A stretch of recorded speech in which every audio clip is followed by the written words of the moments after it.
እስከዛ ይህን ይመልስልኝ። ለምንድን ነው አባታችንም በዛ ደረጃ እንዲዋረዱ የተፈለገበት ይቅርታ እንዲጠይቁ የተፈለገበት ብዙ ስማቸው እንዲጠለጠል የተደረገበት ምንድን ነው?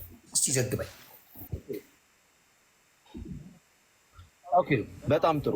እኔ በመጀመሪያ ደረጃ አባታችን ምንድነው ትምህርት ላይ የተሳሳቱት። በቃ አለቀ።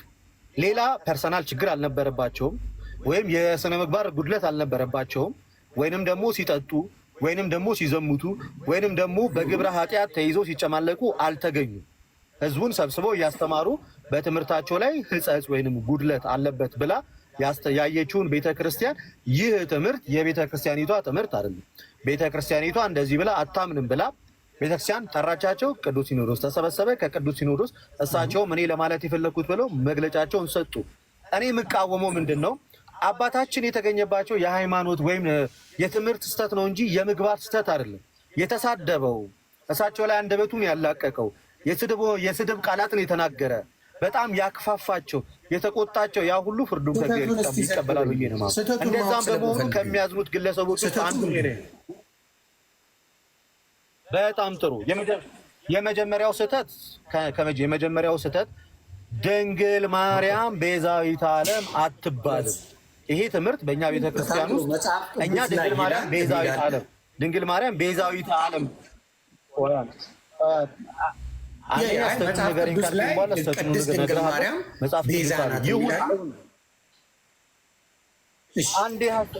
አንዴ ሀሳቤ ልናገርና ከዛ በኋላ ስህተት ይሁን አይሁን የሚለውን ነገር በመደማመጥ ቢሆን የተሻለ ይመስለኛል። ስለዚህ እሳቸውን ብሎ ተናገሩ። ክርስቶስ አስታራቂ ነው ወይ? አዎ አስታራቂ ነው። ክርስቶስ ከአብ ጋር የታረቅንበት ብቸኛ አስታራቂያችን ነው ወይ? አዎ ነው። እሱም ቤተክርስቲያን ታስተምራለች። አዎ ታስተምራለች። እርቁ የክርስቶስ በምን የተከናወነው ነው? በቤዛነቱ። ምን አይነት ቤዛነት? ቤዛ ሲባል ምን አይነት ቤዛ ይብራራል። ምን አይነት ቤዛነት ነው የክርስቶስ? ቅድም ኤፌሶ ምዕራፍ 1 ቁጥር 7 ላይ አስቀምጫለሁ። በውድ ልጁ በደሙ በኩል የተደረገ ቤዛነት ነው። ስለዚህ ይሄንን ቤዛነት ድንግል ማርያም አላደረገችውም፣ ልታደርገውም አትችልም። ማንም ሰውም ይሄንን ቤዛነት አያደርገውም። እኛ ድንግል ማርያምን ቤዛ ብለን እንድንናገር የሚያደርገን ሁለት ማስረጃዎች አሉን። አንድ መጽሐፍ ቅዱሳዊ ማስረጃ አለን፣ ሌላኛው ታሪካዊ ማስረጃ አለን፣ ወይም ከቤተክርስቲያን አባቶች እንጠቅሳለን። የሚቀድሞ ከመጽሐፍ ቅዱስ እንደመሆኑ ከመጽሐፍ ቅዱስ እንጠቅሳለን። በዚህ በኦሪት ዘፍጥረት እንደምናውቀው ሔዋን የእባቡን ድምፅ ሰምታ ለሰው ልጆች ሁሉ ምንን አወረሰች?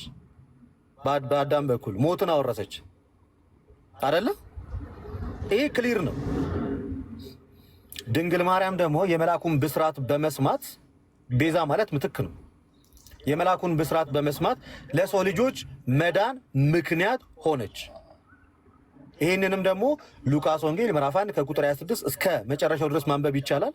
ገላትያ ምዕራፍ 4 ከቁጥር 4 በዘመን መጨረሻ እግዚአብሔር ከሴት የተወለደ ከሕግም በታች የተወለደ ልጁን ላከ ይላል። ስለዚህ የተወለደው ስጋን የነሳው ከሷ ነው። ስለዚህ በሔዋን ምክንያት እንደወደቅ ነው፣ በድንግል ማርያም ምክንያት ደግሞ ክርስቶስ ኢየሱስ ከሷ ስጋን እንደመንሳቱ ምንን አግኝተናል?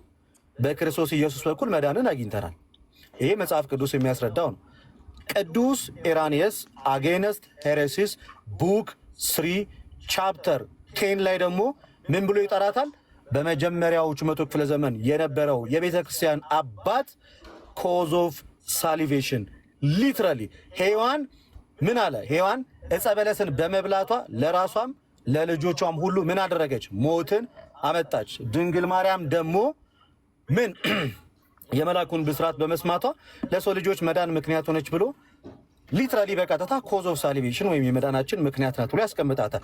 ከዚህ ተነስተን ምን ብለን ጠራናት? ድንግል ማርያም ቤዛ ብለን። ስለዚህ ቤዛነቷ የክርስቶስ የማዳን ስራን ተክቶ የተሰራ ቤዛነት አይደለም። አባታችን ግን ሲናገሩ በንግግራቸው ላይ ቤዛ ልጇ ነው ሲሉ ልክኛ ቤዛ ማርያም ናት እንደ ክርስቶስ ያለን አስመስሎ ስለተናገሩ በዚህ ስህተት ነው። ከዛ አንጻር ነው የተናገሩት እሳቸው። እኛ ደግሞ አንድም ቀን ልክ ቤዛ ኢየሱስ ነው እንደምንለው ቤዛ ድንግል ማርያም ናት ብለን አላልንም። እንዳልን አስመስለው አይባልም ብለው ማስተማራቸው እጅግ በጣም ነውርና ስህተት ነው። ለዚህም ቤተክርስቲያን ቀኖናዊ ስርዓቷን ተከትላ አርማቸዋለች። የተሳደቡትና ሌላ ነገር የተነጋገሩት ሰዎች ደግሞ ወይ የቤተክርስቲያንን ትምህርት ማንበብ ማጥናት ይኖርባቸዋል።